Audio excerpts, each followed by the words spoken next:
الحمد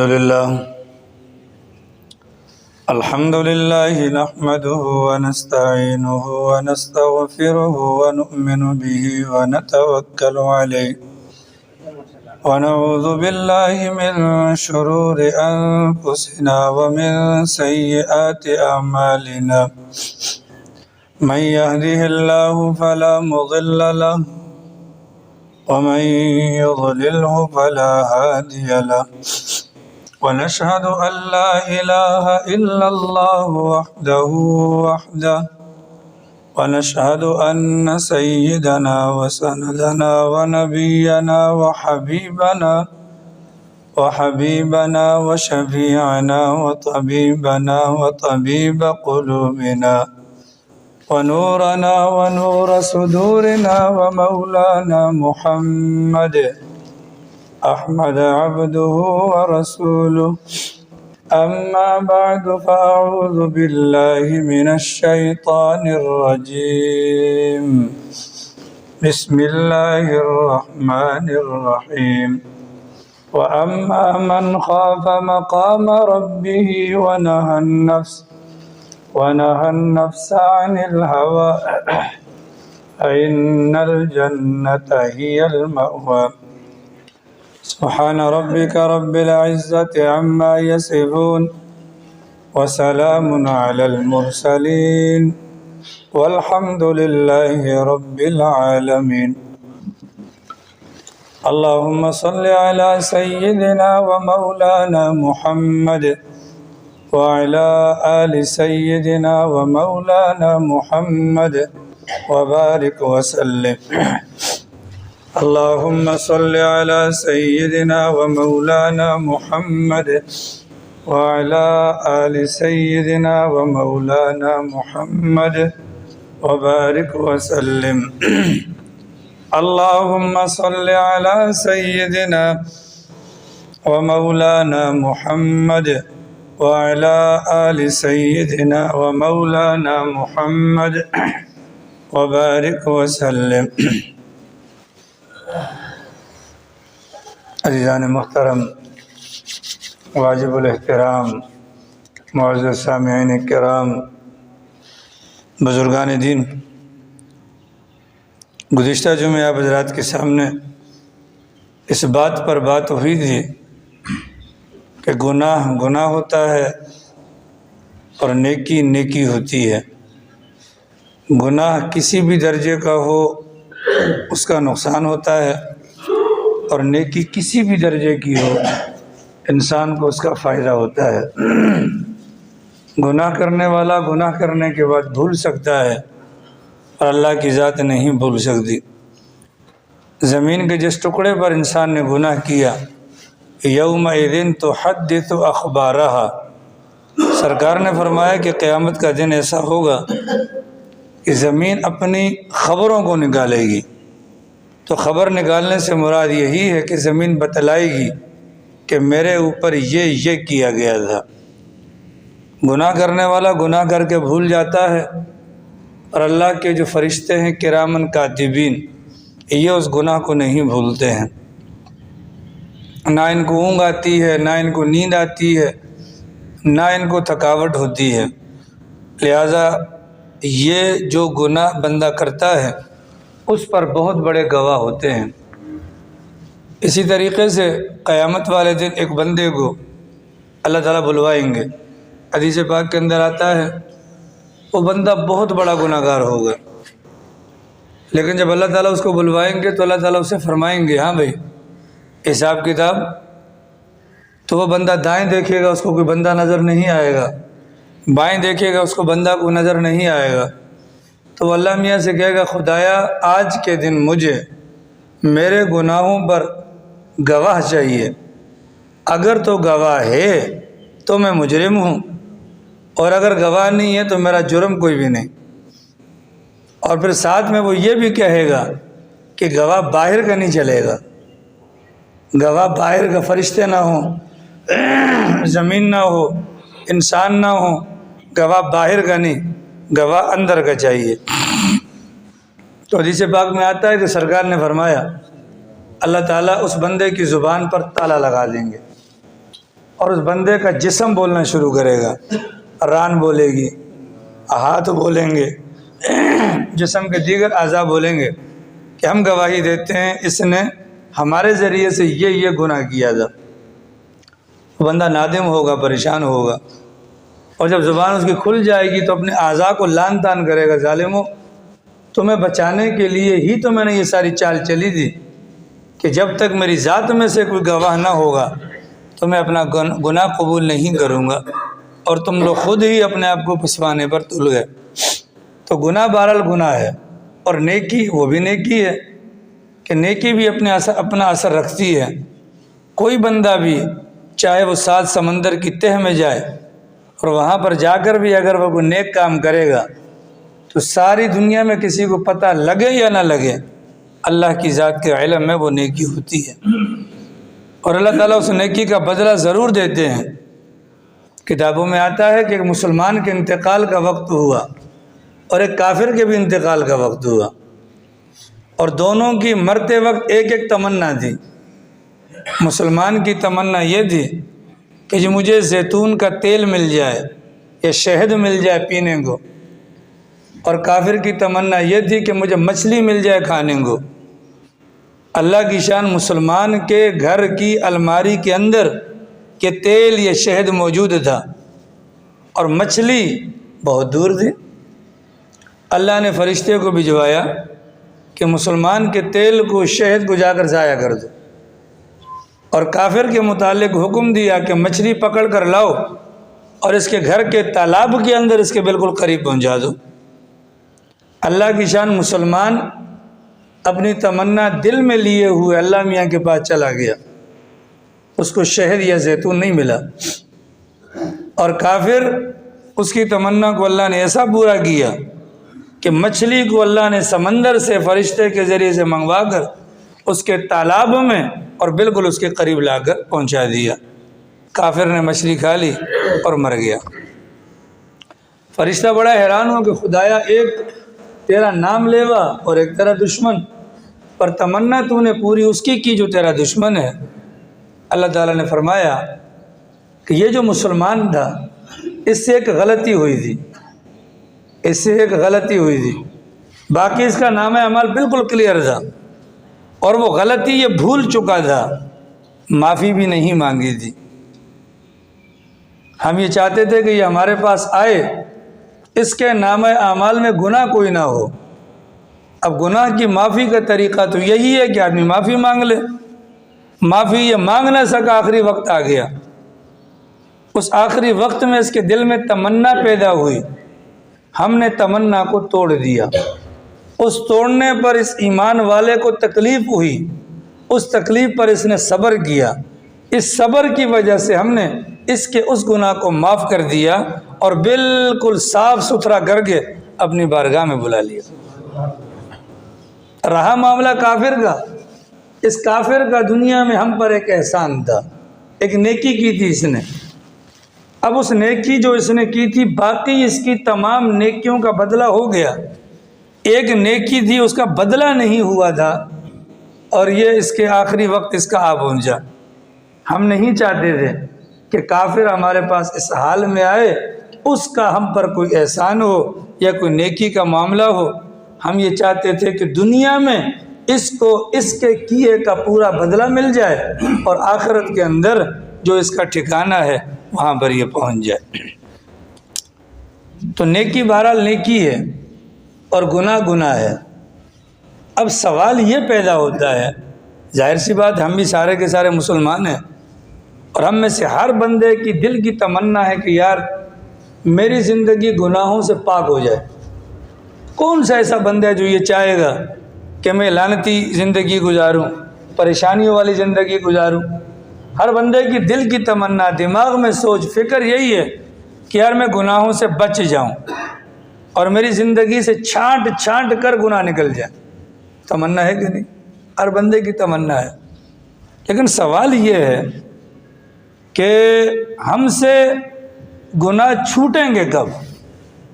ہم سے گناہ چھوٹیں گے کب؟ آخر ایسا کون سا طریقہ کار ہوگا کہ جس طریقے پر عمل پیرا ہونے سے ہماری زندگی سے گناہ خود بخود ختم ہو جائیں۔ کوئی ایسا طریقہ بھی تو ہونا چاہیے، اور وہ طریقہ ہے ہمارے دل کے اندر اللہ کا ڈر پیدا ہو جائے۔ یہ ایک طریقہ ہے، یہ طریقہ کارآمد ہے۔ اس کارآمد طریقے پر ہم اپنے دل اپنی زندگی سے گناہوں کو نکال سکتے ہیں، وگرنہ ساری زندگی گزر جائے ہم گناہوں سے باز نہیں آ سکتے۔ ہمارے گھروں میں بجلی موجود ہے، ہمارے گھروں میں چولہا موجود ہے، ایسا ہے، ہر گھر کے اندر بجلی ہے اور ہر گھر کے اندر چولہا بھی ہے، لیکن آج تک آپ نے یعنی کہ ہزاروں میں سے بلکہ لاکھوں میں سے اکا دکا واقعات سنے ہوں گے کہ فلاں گھر کے اندر بندے کو کرنٹ لگ گیا یا فلاں گھر کے اندر بندے کو آگ لگ گئی۔ وجہ کیا ہے؟ گھر کے اندر موجود چھوٹا ہے یا بڑا، ہر بندے کے ذہن میں بجلی اور آگ کا خوف بٹھایا گیا، یہ خطرناک ہے۔ لہذا یہ ہمارا سونے کا کمرہ ہے اور کچن الگ ہوگا، کمرے کے اندر بجلی ہے، بورڈ اوپر ہوگا، تار ننگی ہے، بھلے رات کے 2 بج رہے ہوں، بندہ اس وقت تک نہیں سوئے گا جب تک اس تار کو لپیٹ نہ دے۔ دل میں ڈر اور خوف ہے، کیا کہ یار اللہ نہ کرے غلطی سے بھی لگ گئے تو بجلی پہلی غلطی بھی معاف نہیں کر دی۔ اس وجہ سے اللہ کا شکر ہے ہم امن کے ساتھ ہیں، عافیت کے ساتھ ہیں، ہمارے گھروں میں نہ بچوں کو کرنٹ لگے گا، نہ بڑوں کو کرنٹ لگے گا، نہ بچے جلیں گے نہ بڑے جلیں گے۔ ڈر پیدا ہوا نا، اس ڈر کی بنیاد پر جان بچ جاتی ہے، اور اگر اللہ کا ڈر دل کے اندر ہوگا تو ہمارا ایمان بچ جائے گا، ہم گناہوں سے باز آ جائیں گے۔ ٹھیک ہے، یہ باہر گاڑیاں کھڑی ہیں، بھلے موٹر سائیکل ہی کیوں نہ ہو، یہ موٹر سائیکل چلانے کے لیے ساری چیزیں موجود ہوں، اس کا ہینڈل بھی ہو، بریکیں بھی ہوں، کک بھی ہو، سیٹ بھی ہو، ٹائر بھی ہو، ہاں، اور نیچے اس کا وہ کیا بولتے پاؤں رکھنے والا بھی ہو، ٹائر کے اندر ہوا بھی ہو، موٹر سائیکل چل پڑے گی۔ کیوں؟ موٹر سائیکل کو چلانے کے لیے ضرورت ہے پیٹرول کی۔ اگر پیٹرول موجود ہے، سیٹ نہ بھی ہو، بندہ کھڑا ہو کے چلا لے گا، ٹائر میں ہوا کم ہے تو بھی چل جائے گا، ایسا ہے کہ نہیں؟ پیٹرول گاڑی کے لیے ضروری ہے۔ اگر آپ گاڑی کو چلانا چاہتے ہیں تو گاڑی میں پیٹرول کی ضرورت، اگر آپ دین کی گاڑی کو چلانا چاہتے ہیں اس گاڑی کے اندر خوف خدا کا پیٹرول ڈالنا پڑے گا، بصورت دیگر یہ گاڑی دین والی کبھی بھی چل نہیں پائے گی۔ سمجھ میں آ رہی ہے آپ حضرات کی؟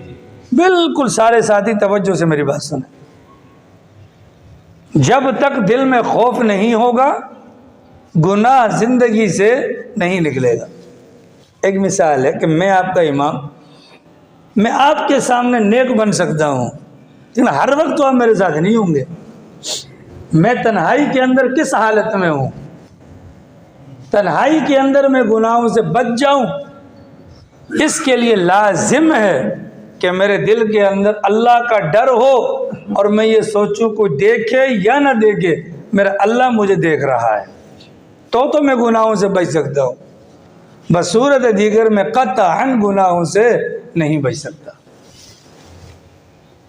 ہمارے اوپر اللہ کی طرف سے فرائض واجبات لازم ہیں۔ فجر کی نماز فرض ہے، ظہر کی فرض ہے، عصر کی فرض ہے، مغرب کی فرض ہے، عشاء کی فرض ہے۔ سال میں ہمارے اوپر زکوٰۃ فرض ہے، اگر مالدار ہیں تو حج فرض ہے، سال میں ہمارے اوپر روزے فرض ہیں، سال میں ہمارے اوپر فطرانہ فرض ہے، سال میں ہمارے اوپر قربانی لازم ہے، ساری چیزیں ہیں۔ ان تمام چیزوں کی ادائیگی میں بھی اللہ کا خوف ضروری ہے۔ اگر اللہ کا خوف ہوگا تو فرض اور واجب دونوں ادا ہوں گے، اگر اللہ کا خوف نہیں ہوگا تو نہ فرائض ادا ہوں گے اور نہ ہی واجبات ادا ہوں گے۔ ٹھیک ہے؟ جیسے آپ کی موٹر سائیکل بغیر پیٹرول کے نہیں چلے گی، اللہ کے دین کی گاڑی بھی بغیر خوف خدا کے پیٹرول کے نہیں چلے گی۔ باہر دکان پر اذان کی آواز آتی ہے، دکاندار کا امتحان شروع۔ بہت آسان طریقہ کسی کے بارے میں جاننے کا، جانچنے کا، پرکھنے کا کہ یار یہ بندہ اللہ سے ڈرتا ہے یا نہیں، پوچھنے کی ضرورت نہیں۔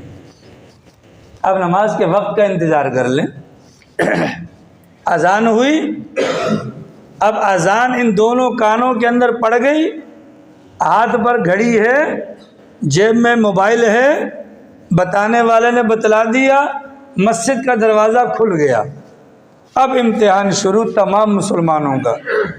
فرق کرو جی، جو بندہ اذان کی آواز سن کر مسجد کے لیے چلے گا، علامت ہے اس بندے کے دل میں خوف خدا ہے۔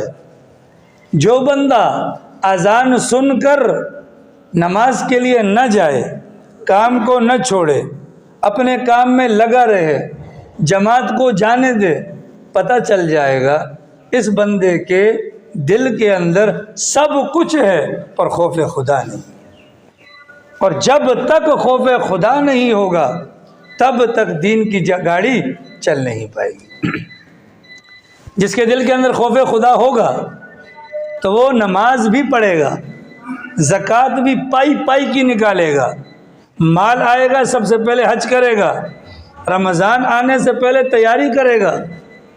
ایسا ہے کہ نہیں؟ اور اگر خوف خدا نہیں ہوگا تو وہ ٹیمپریری طور پر جب موڈ ہو گیا فرض ادا کر لیا، جب موڈ ہوا چھوڑ دیا۔ ایسا آدھا تیتر آدھا بٹیر، ایسا بندہ پنچر گاڑی کی طرح بیچ چوراہے کے اندر پھنس جائے گا۔ ساری سمجھ؟ مسلمانوں کا امتحان ہے مارکیٹ میں، اور مسلمانوں کا امتحان ہے سفر کے اندر۔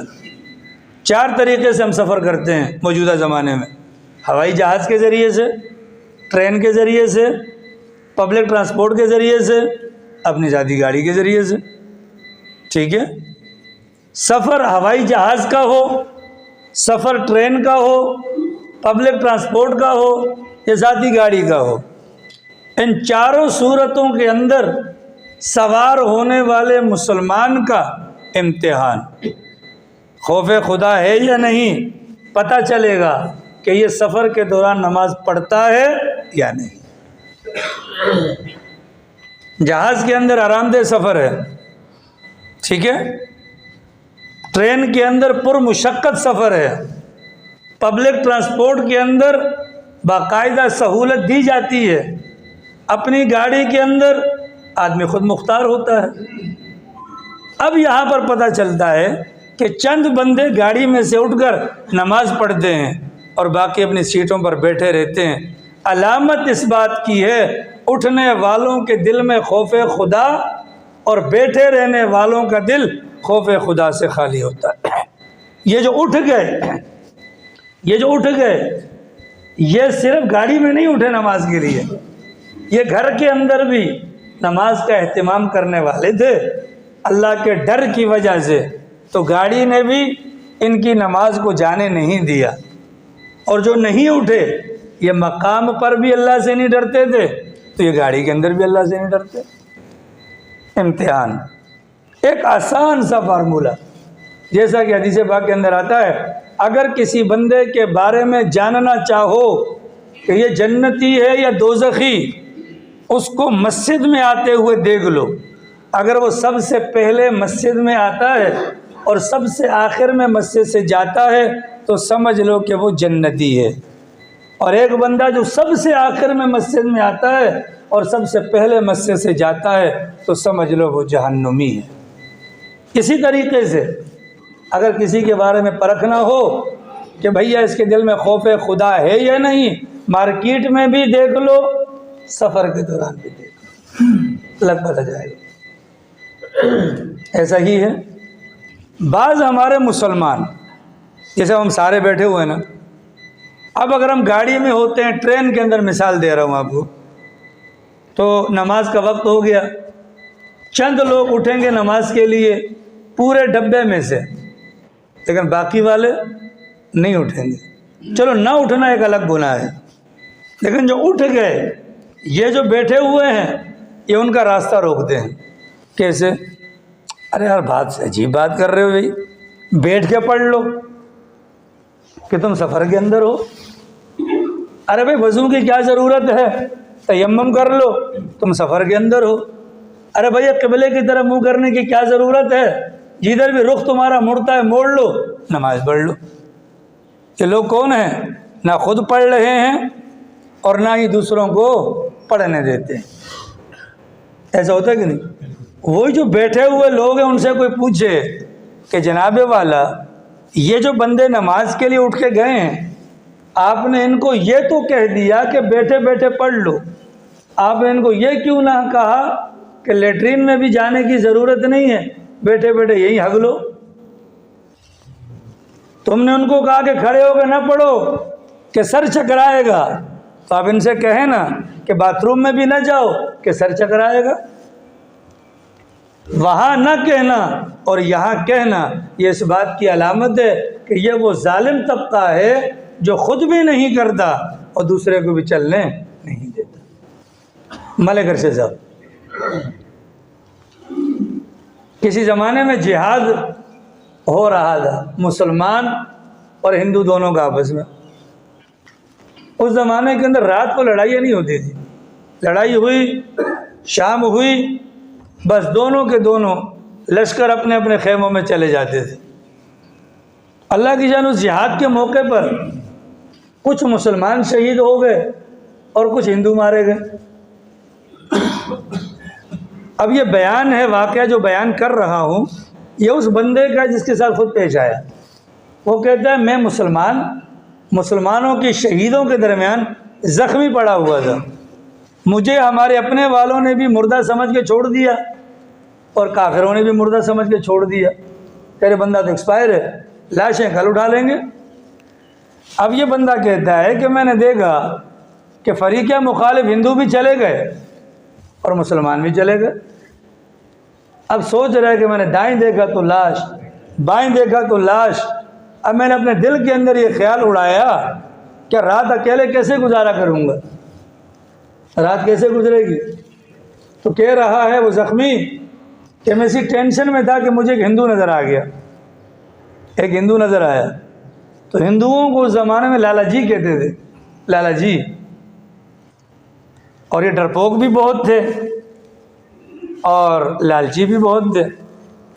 تو وہ بندہ کہتا ہے کہ میں نے آواز میں لالا جی، پہلے تو لالا ڈرا کہ مردہ بول پڑا، لیکن اس نے جب دیکھا کہ واقعی میں زندہ ہوں اور زخمی ہوں تو وہ میرے قریب آیا، ڈرتا ڈرتا لاشوں کو پھلانگتا پھلانگتا آیا میرے قریب اور آ کر کہا کیا بات ہے؟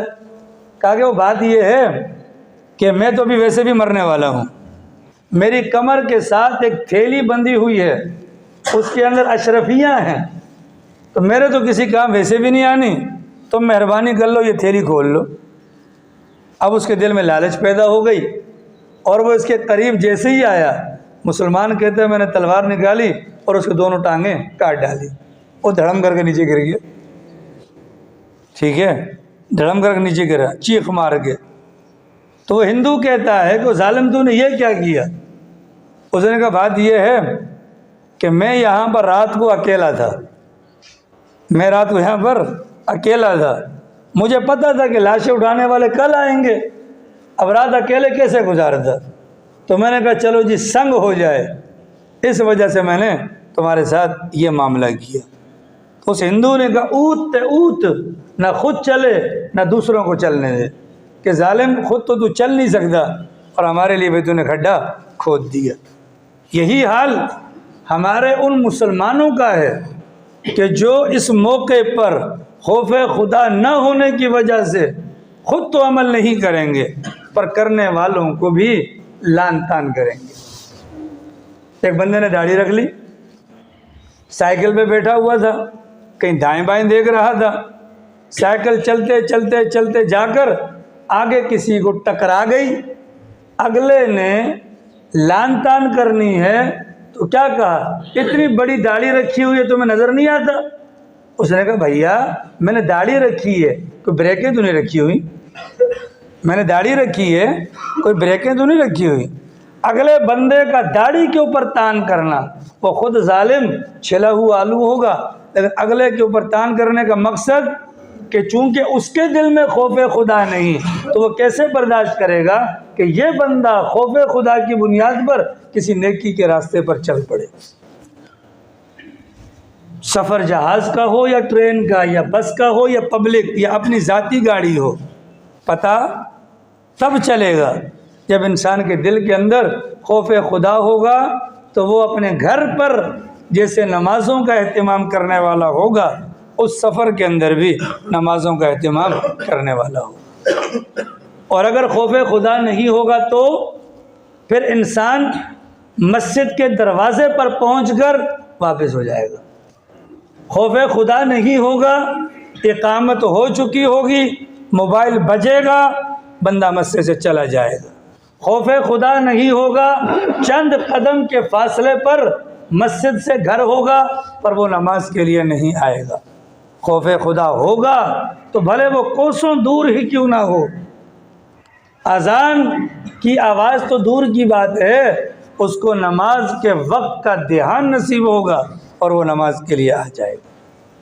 اب میں اور آپ، ہم میں سے ہر بندہ اپنے من کو ٹٹولے، آیا فرائض اور واجبات اور سنن اور مستحبات کی ادائیگی کے لیے اگر ہمارا دل کرتا ہے تو الحمدللہ ہمارے دل میں خوف خدا موجود ہے، اور اگر نہیں کرتا تو ہمیں اپنے من کے اوپر محنت کرنے کی بہت زیادہ اشد ضرورت ہے۔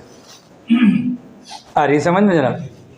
اللہ کا شکر ہے ہم کسی نہ کسی درجے میں نمازی ہیں، اللہ کا شکر ہے کسی نہ کسی درجے میں ہم روزے دار بھی ہیں، اللہ کا شکر ہے کسی نہ کسی درجے میں اور آپ زکوٰۃ، فطرانہ، قربانی، دیگر عبادات کو سر انجام دیتے ہیں، لیکن میں اور آپ خوف خدا کے معاملے میں جو معاشرت ہے ہماری، انسانوں کا انسانوں کے ساتھ رہن سہن، وہاں جب ہم چلے جاتے ہیں تو خوف خدا سے آری سینہ لے کر جاتے ہیں تو ساری دنیا ہم پر نہیں، ہمارے اسلام کے اوپر تھو تھو کرتی ہے۔ مسجد کے دروازے سے باہر اللہ کے خوف کے نام کی کوئی چیز ہمارے من میں نہیں ہوتی، اور ہم سمجھیں ہم بہت بڑے فن خواہ ہیں۔ ایسا ہے کہ نہیں؟ بولو، ایسا ہے کہ نہیں؟ اور جن کے دل میں واقعتاً خوف خدا ہوتا ہے، وہ مسجد میں ہوں یا بازار کے اندر ہوں، ان کی سوچ، ان کا طرز عمل، ان کی فکر الگ ہوتی ہے۔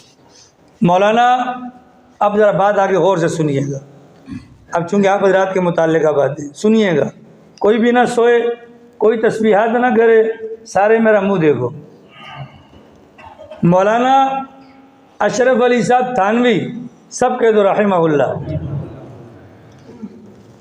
فرماتے ہیں کہ سفر کرنے کے لیے مجھے اسٹیشن جانا پڑا، خوف خدا کی بات ہو رہی ہے، سفر کرنے کے لیے اسٹیشن گیا، اللہ کی شان بارش ہو گئی، اسٹیشن ایسا کہ چھت کوئی نہیں، سخت سردی ہے، اب بارش میں کھڑا ہوا بھیگ رہا تھا، اتنے میں اسٹیشن کا ملازم آیا، وہ مجھے جانتا تھا کہ یہ ہماری مسجد کے امام صاحب ہیں، اس نے اپنے ملازم کو کہا مولانا کو اسٹیشن کے گودام میں لے جاؤ تاکہ بارش سے بچ جائیں، جب گاڑی آئے گی سوار ہو جائیں گے۔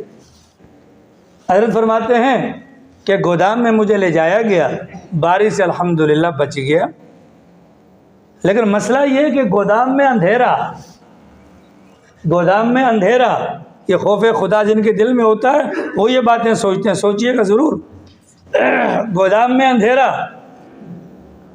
اتنے میں اسی بندے نے اپنے ملازم سے کہا کہ جلدی سے لالٹین لے آؤ تاکہ روشنی ہو جائے۔ ارے تھانوی فرماتے ہیں میں سر پکڑ کے بیٹھ گیا، یا خدایا اب یہ لالٹین لے کر آئے گا، وہ لالٹین سرکاری ہے، لالٹین سرکاری ہے، اس کے اندر جلانے اپنا جلنے والا تیل وہ سرکاری ہے۔ اب میں اکیلا بندہ ہوں، اس میں پوری قوم کا حق ہے، خاص میرے لیے اس لالٹین کو جلایا جائے گا، یہ تو میرے لیے حلال نہیں ہوگا۔ دل میں بات آئی؟ خوف خدا۔ حضرت تھانوی فرماتے ہیں کہ میں ڈر گیا، میں نے کہا یا اللہ اب کیا کروں گا؟ پھر حضرت تھانوی فرماتے ہیں میرے دل میں خیال آیا اگر میں اس کو منع کرتا ہوں تو بھائی سرکاری لالٹین مت جلانا، تو ڈر ہے کہ یہ بندہ اسلام سے متنفر نہ ہو جائے کہ ان کا اسلام تو بڑا تنگ ہے۔ میں اسی کشمکش میں تھا، میں نے ہاتھ اٹھائے، اللہ میں چوری کرنا نہیں چاہتا، میں چوری کرنا نہیں چاہتا، اے اللہ تو مجھے اس چوری سے بچا لے۔ دعا مانگ لی۔ حضرت فرماتے ہیں میں حیران ہو گیا، اللہ نے ایسی میری دعا سنی کہ وہ بندہ جو لالٹین سرکاری لے کر آیا، اس کے باس نے کہا نہیں نہیں نہیں نہیں سرکاری لالٹین مت لانا، میری ذاتی لالٹین لے کر آؤ اور حضرت کے لیے وہ روشن کرو۔ جن کے دل میں خوف خدا ہو اور وہ بچنا چاہیں، اللہ تعالیٰ ان کے لیے بچاؤ کا ایسا راستہ بنا دیتے ہیں۔ کتنا تیل لگے گا اس میں، کتنا تیل ضائع ہوتا، بمشکل 2 آنے 3 آنے کا۔ تو حضرت نے کیا فرمایا، اس کے اندر پوری ہندوستانی قوم کا پیسہ یا ان کا حق ہے، اکیلا میں اتنے لوگوں کا مجرم بن جاؤں، کہاں معاف کرواؤں گا؟ ہمارے یہاں پاکستان کے اندر آپ نے دیکھا ہوگا ٹرین کا سفر ہوتا ہے جی، ٹرین کے سفر کے دوران ٹکٹ لیے بغیر بیٹھ جاتے ہیں، یا لوکل سفر لوکل ٹکٹ لیتے ہیں اور پھر کراچی تک آ جاتے ہیں، چیکر آتا ہے، ٹی ٹی آتا ہے، باتھ روم میں گھس جاتے ہیں، ٹھیک ہے، اور جب بغیر ٹکٹ کے اپنے مقام پر پہنچتے ہیں، فخری انداز میں لوگوں کو بتلاتے ہیں کہ دیکھو مجھے کوئی پکڑ نہ سکا۔ وہ ظالم یہ نہیں سمجھتا کہ لاہور سے کراچی کا 1300 روپے کا ٹکٹ تو نے بچا تو لیا، پر 25 کروڑ پاکستانیوں سے تو معافی کیسے مانگے گا؟ کیسے معافی مانگے گا؟ آ رہی ہے سمجھ میں؟ خوف خدا ہوگا تو لالٹین کے جلانے پر اللہ سے دعائیں مانگ رہے ہیں، خوف خدا نہیں ہے، اتنا لمبا سفر کر لیا 1300 روپے بچانے کی خاطر۔ اگلی بات سنو، اللہ کرے آپ کو میری بات سمجھ میں آ جائے، سب دل میں نیت کرو خدایا ہم سب کو ہدایت دے۔ امام ابو حنیفہ سب کے تو رحمہ اللہ، امت کے امام، جن کے ہم اپنا متبعین میں سے ہیں، جن کی ہم پیروی کرتے ہیں، علاقے میں بندہ بیمار ہو گیا، مدر خان جدوئی میری بات سن، سائیں شفیع سے باتیں بعد میں کر لینا، بندہ بیمار ہو گیا جی، امام صاحب رحمۃ اللہ علیہ عیادت کو گئے، بندہ اکیلے کمرے میں لیٹا ہوا ہے، چراغ جل رہا ہے، حضرت والا عیادت کرنے کے لیے بیٹھے، اور حضرت نے دیکھا کہ بندے کی طبیعت زیادہ بگڑ گئی اور مرنے کا وقت قریب آ گیا۔ حضرت امام صاحب نے سوچا اب تو اس کا آخری وقت قریب آ گیا ہے، اب جانے کا کیا فائدہ، اب تو بیٹھ ہی جاتا ہوں۔ حضرت بیٹھ گئے، کلمہ پڑھنا شروع کیا، اس بندے کو کلمہ پڑھوایا، یہاں تک کہ اس بندے کا انتقال ہو گیا۔ جیسے ہی انتقال ہوا، امام صاحب نے پھونک ماری اور چراغ کو بجھا دیا۔ ساتھ بیٹھے دوسرے لوگوں نے کہا امام صاحب میت ہو گئی ہے، چراغ جلانے کا وقت ہے، بجھانے کا تو نہیں، آپ نے چراغ بجھا دیا۔ امام صاحب نے کہا چندہ مسئلہ سمجھو، جب تک یہ بندہ زندہ تھا، یہ چراغ کا مالک تھا، یہ اپنی ملکیت سے فائدہ اٹھا رہا تھا، اس کی اجازت سے ہم بھی فائدہ اٹھا رہے تھے۔ اب یہ بندہ گیا اس کی ملکیت ہو گئی ختم، اس چراغ کے مالک ہو گئے برسا۔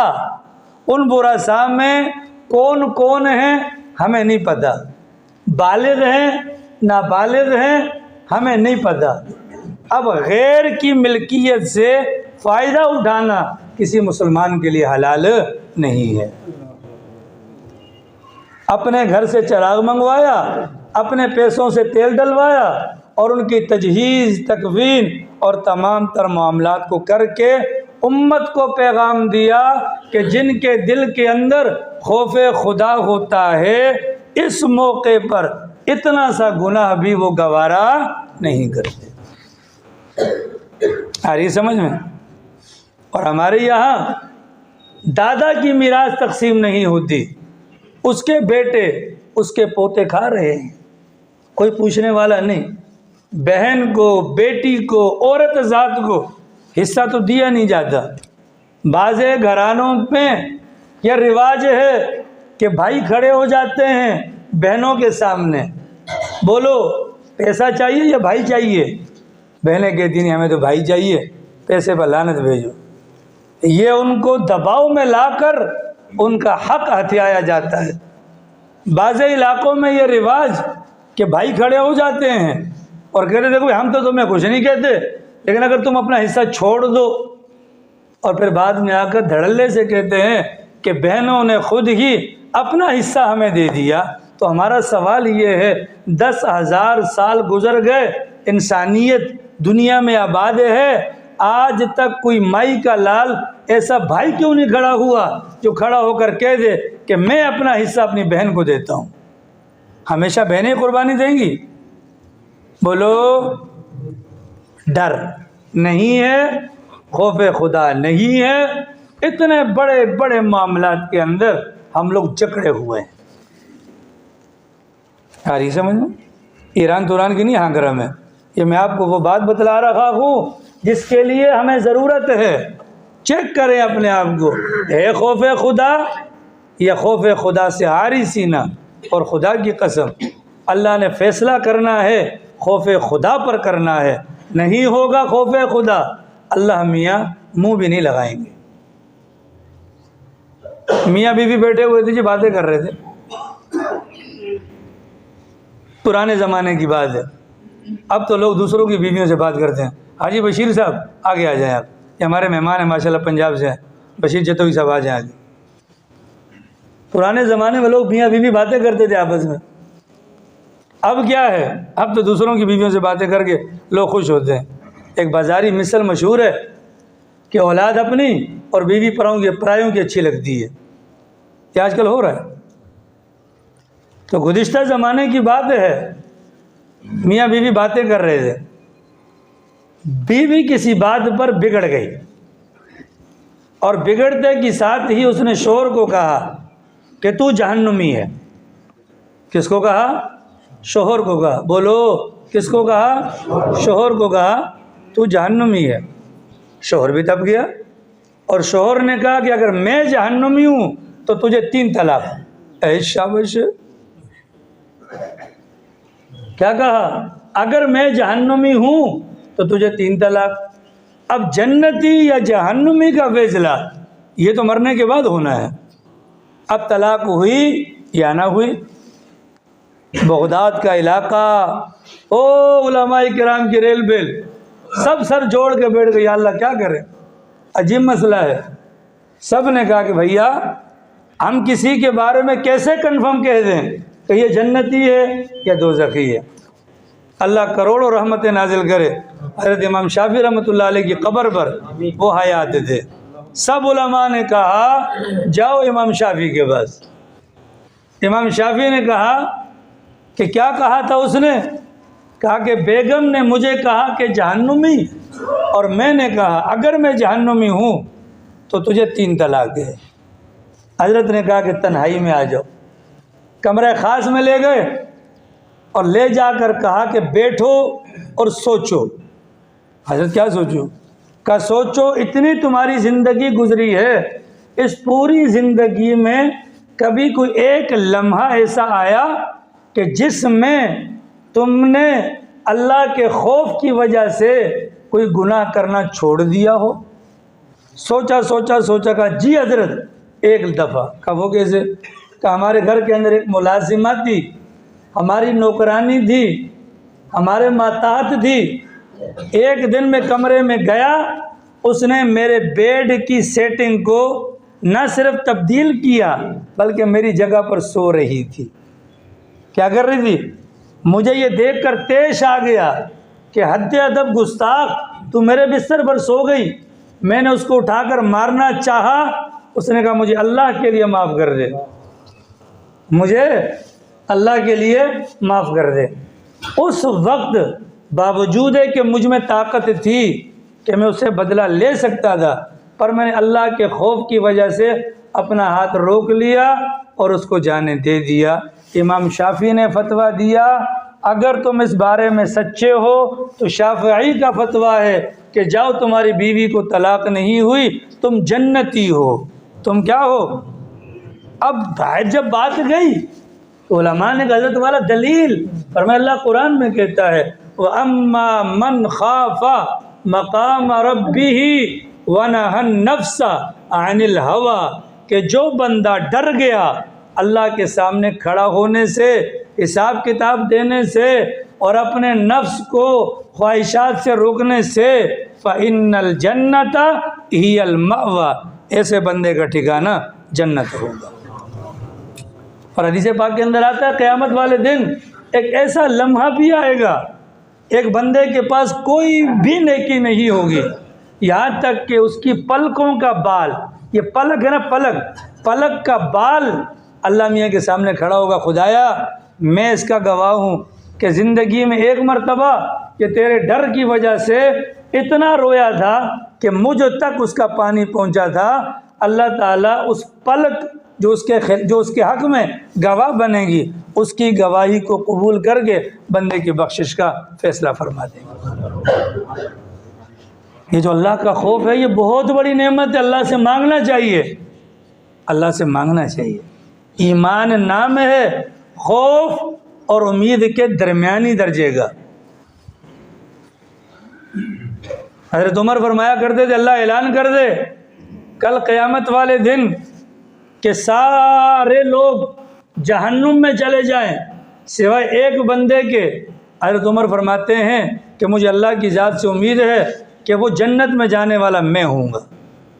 اور اگر اللہ کہہ دے کہ سارے جہنم میں چلے جائیں سوائے ایک بندے کے کہ وہ جہنم میں چلا جائے، سارے جنت میں چلے جائیں سوائے ایک بندے کے کہ وہ جہنم میں چلا جائے، تو مجھے اپنے گناہوں کا اتنا خوف ہے کہ وہ جہنم کے اندر جانے والا بھی میں ہوں گا. یہ ہے ایمان اور یہ ہے خوف. یہ ہے ایمان اور یہ ہے خوف. جب تک خوف خدا نہیں ہوگا کچھ بھی نہیں ہوگا. جتھے دی کھوتی اتھی مڑ کھلوتی، جہاں سے چلے دے وہیں پر رکے رہیں گے. اسی نمازوں کو پڑھ کر، اسی قرآن کو پڑھ کر حضرات صحابہ کرام اتنے چمک گئے کہ اللہ کی ذات عرش پر بیٹھ کر ان پر فخر کیا کرتی تھی. وہ ایمان تو ہمیں جدی پشتی ملا ہے. سوال یہ ہے ہم نے اس ایمان سے کوئی فائدہ اٹھایا کہ نہیں اٹھایا؟ 13 سال پاک پیغمبر نے حضرات صحابہ کرام کے دلوں پر ایسی محنت کی کہ ان کے دلوں کے اندر اللہ کے خوف کو بٹھا دیا. پھر 313,000 کے مقابلے میں نکلتے ہیں، اللہ کے خوف کی طاقت سے وہ لڑے. اللہ نے 313 کے ہاتھوں سے 1000 سورماؤں کو موت کے گھاٹ اتروا دیا. یہ طاقت ہے جناب. یہ حاجی بشیر جدوی صاحب ابھی خان بیلا جائیں گے آپ، ماشاءاللہ گاڑی میں پیٹرول ڈلوائیں گے نا، بغیر پیٹرول کی گاڑی جائے گی؟ ہمارے دین کی گاڑی اگر چلے گی تو خوف خدا کے پیٹرول سے چلے گی. بصورت دیگر گاڑی کتنی ہی اچھی کیوں نہ ہو، بڑی بڑی داڑیاں رکھ لو، مونچھیں جڑ سے منڈوا لو، بڑی بڑی پگڑیاں، لمبی لمبی نمازیں، یہاں پر سجدے کے نشانات، ککھ بھی نہیں ہوگا. سرکار نے فرمایا اللہ کی قسم میں اللہ کا رسول ہونے کے باوجود نہیں جانتا کہ اللہ میرے ساتھ کیا کرے گا اور اللہ تمہارے ساتھ کیا کرے گا. آ رہی ہے سمجھ میں؟ خوف خدا نہیں ہے، خوف خدا کی ضرورت ہے، یہ خوف خدا کی ضرورت ہے۔ حدیث پاک میں آتا ہے ایک بندہ تھا، انتقال سے پہلے اپنے بچوں کو کہا میں مر جاؤں تو میری لاش کو جلا دینا، لاش کوئلہ بن جائے گی، اس کو رگڑ دینا، راکھ بن جائے گی، اس راکھ کو آدھی ہوا میں اڑا دینا، آدھی پانی میں بہا دینا۔ بچوں نے وصیت کے مطابق لاش کو جلایا، کوئلہ بنی، اس کو پگھلایا، راکھ بنی، آدھی ہوا میں اور آدھی پانی میں بہا دی۔ ٹھیک ہے، اللہ میاں کی بارگاہ میں پہنچا، اللہ میاں نے ہوا کو حکم دیا ذرات کو جمع کر، پانی کو حکم دیا ذرات کو جمع کر، بندہ تیار کھڑا ہو گیا۔ اللہ میاں نے پہلا سوال یہ پوچھا کہ تو نے یہ وصیت کیوں کی تھی؟ اس نے کہا خدایا آپ کے سامنے کھڑا ہونے سے ڈر لگتا تھا، آپ کے سامنے کھڑا ہونے سے ڈر لگتا تھا۔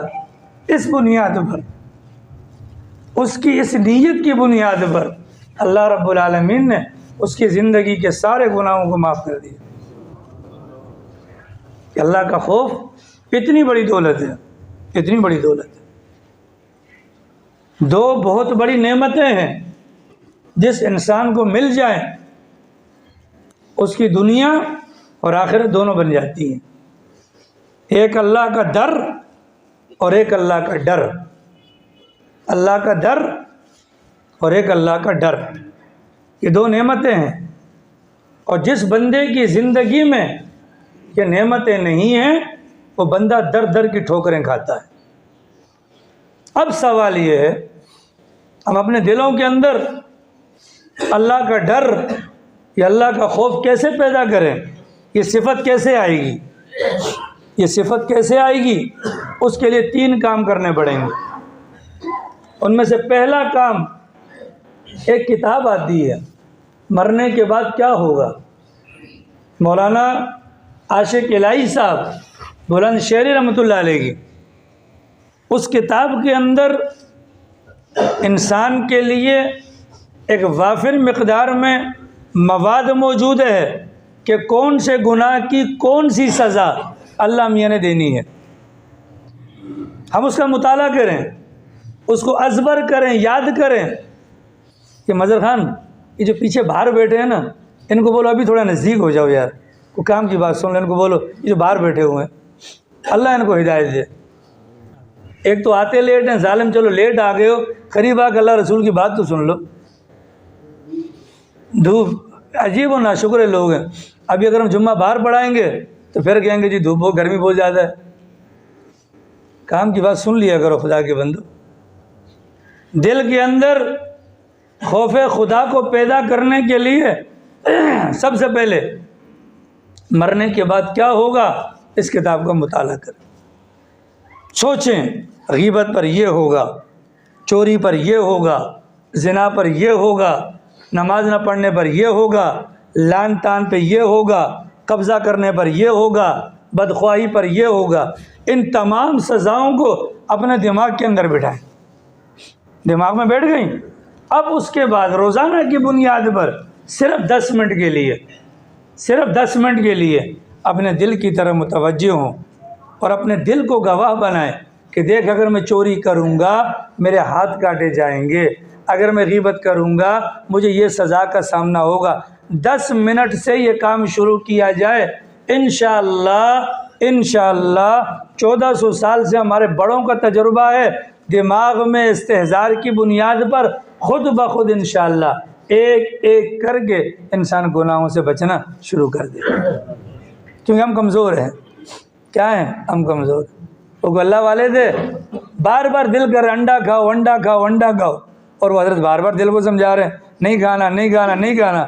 ایک دن دل نے بہت کر دیا پریشان، گاؤں دیہات کے لوگ تھے، اپنے دل کو سمجھا چلو آج تجھے کھلاتا ہوں انڈا۔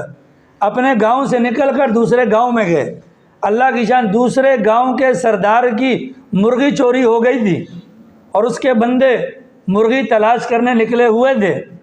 دیکھا کہ یہ بندہ باہر سے آیا ہے، انجان ہے، چور سمجھ کر رج کر کٹائے گی، جب رچ کر کٹائی کر دی، اب آپ نے دیکھا ہوگا اگر کوئی ایک بیچارہ پٹ رہا ہوتا ہے تو سارے آگے ہاتھ صاف کرتے ہیں، تو ہاتھ صاف کرنے والا ایک اور بندہ آیا، وہ بھی مارنے کے لیے آگے بڑھا، اس نے دیکھا، اس نے کہا ظالم ہو یہ تو اللہ والے ہیں، اور اچھا پیچھے ہٹو جی، پیچھے ہٹو، پیچھے ہٹایا، اور اس کے بعد اب چونکہ چوٹ لگی تھی، گرم غذا دینی ہے، انڈا ابال کے لا کے سامنے رکھ دیا گیا۔ تو حضرت والا نے اپنے دل کو کہا کہ خبردار، اگر آئندہ انڈے کی فرمائش کی اتنے ڈنڈے تمہیں کھانے پڑیں گے۔ تو جب دل کے اندر، دماغ کے اندر بات ہوگی، پھر ہم سوچیں گے کہ یار میں نے غیبت نہیں کرنی، میں نے غیبت نہیں کرنی۔ حال ہی کا واقعہ ہے، یہ قاضی نہیں ہوتے، جج، ان کا کوئی بندہ تھا، چیلا، رشوت کھاتا تھا، سچا واقعہ، بھی حال ہی کا، اسی صدی کا، 2-3 سال پہلے۔ وہ لوگوں سے پیسے بٹور کر قاضی صاحب کو ماشاءاللہ مالش پٹی چھٹی کرتا تھا، اور فیصلہ جس نے پیسے زیادہ دی اس کے حق میں لے لیتا تھا۔ اس کو عربی میں رسول القاضی کہتے ہیں، آج کل اس کو ایجنٹ کہتے ہوں گے۔ دفنایا،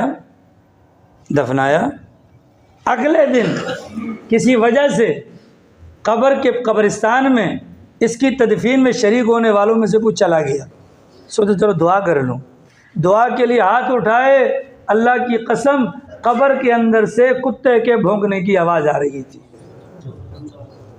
ٹھیک ہے، وہ بندہ کہتا ہے کہ میں ڈرا اور میں اور بندوں کو لا کر آواز سنانا چاہ رہا تھا، جب ہم 8-10 بندے آ کر پہنچے، ہماری آنکھوں کے سامنے قبر پھٹی اور وہ کتا وہاں سے بھاگ کر نکلا، اور اندر ہم نے دیکھا اس میت کا پورا منہ کھا لیا تھا ایک دن میں۔ یہ کیا ہے؟ رشوت، یہ کیا ہے؟ اگلوں کا حق مارنا۔ سوچیں 10 منٹ کے لیے۔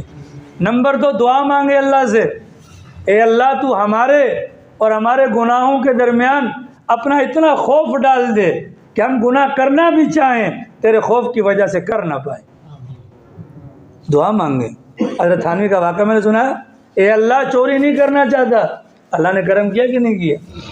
نمبر 2، اللہ سے دعا مانگیں، اللہ میں گناہ نہیں کرنا چاہتا تو میرے اور گناہوں کے درمیان میں کیا کر دے؟ فاصلہ کر دے، اپنے خوف کو حائل کر دے۔ اور نمبر 3، کسی اللہ والے کے ساتھ جڑ جائیں، اللہ والے کے ساتھ جڑ جائیں۔ جڑنا کس اعتبار سے؟ وہ اللہ والا آپ کو بتلائے گا کہ تمہارا ایمان کس قدر خوف کو برداشت کرے گا۔ ایسا نہ ہو کہ زیادہ ڈر جاؤ، اللہ کی رحمت سے نا امید ہو جاؤ، ایسا نہ ہو کہ زیادہ اللہ کی رحمت کی امید پر جیو اور خوف کا نام و نشان نہ ہو۔ وہ اللہ والا طبیب بن کر، ڈاکٹر بن کر ہمارے لیے نسخہ تجویز کرے گا، کتنا ڈرنا ہے، کہاں تک ڈرنا ہے۔ اگر یہ 3 کام کر لیے جائیں تو اللہ کی ذات سے پوری امید ہے، اللہ کا خوف اور یہ دولت ہمیں نصیب ہو جائے گی۔ اللہ پاک ہم سب کو توفیق عمل نصیب فرمائے۔